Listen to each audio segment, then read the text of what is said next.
Somie budget magana rio prario kod auchiel budget midhi somie od bura nyakwar magajong miyo wantie ka kod wendwa CPA Brano Nyango, CPA Molana Chayok gi CPA Dennis Juma duto kod giba kotenre kod wachni mar budget bedo nade anyato sige ambende koro japiny to pod yuak kotenre gi pek mar ngima. Molana biro iri nyiswa ni to iwacho ni ntiero omenda midhi kawe pachoka wacho bende ni kose kawe in bende ni nyisa kacha ni ntie kaka dibedo matek mondo ja ohala ma mboga mane wacho ni dwa ter malo cha yudo omenda ka sirikal kawe e bengi. Nyiso ni madhi keto pek ahinya mondo mi omenda moko matindo mabede lwet japiny gi bed ni onge. Iparo nade sirikal dibed ni mayo magi yiero mar kao to pani ma bende sirikal man wacho ni joma ne piny ge mane gidwa ting'o malo mabedo nade ka? Erokamano Lydia, aparo ni nyaka wang'e ni mondo mi sirikal o resort to duogo e bengi mar dala mondo okaw hola nyiso ni kan moro options kata paro mar kawe oko ne ok nyalre.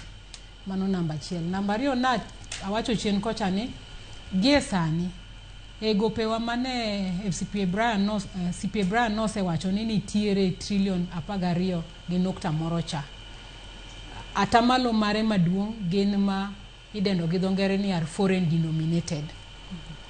Manyiso ni e pinje maoko wasekawe hola moromo. Chien kacha aparo ni dwe mar 4 nyocha sirikal ne ni kod twak gi bengi mar hola milongo ni World Bank mondo giyud gima ilongo ni emergency funding kagi wacho ni mondo cushion pinywa from external shocks mawuok e from the geopolitics lwenje mosetimore oko ka.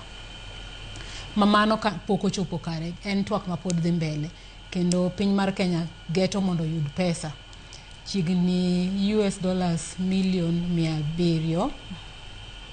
Koro ka sirikal obiro e bengi ma piny Kenya ka kaito ka hola ma en million 934 kanyo to nyiso ni gidongere nitiere gima bro timore ni crowding out. Koro in kod an jaohala matindo kaka mane chirombero kacha ma wawinjo ka wacho ni gidwaro mondo giyud kaka ginyalo yudo pesa mondo giyaw godo ohalgi ok nyal yudo mano. To mano koko timore nitiere multiplier effects na sewacho chien kucho ni kinde ka kinde mondo iyar ohandi igombo mondo yud gowi kata loan e bengi kiyude tibiro mondo itim expansion mar ohandi no bed maduong' kata ka in and particularly joma timo gik ma iluongo ni manufacturing loso mwandu gin joma sana gidhi e bengi kendo mondo giyud hola mondo gitim godo expansion mar business.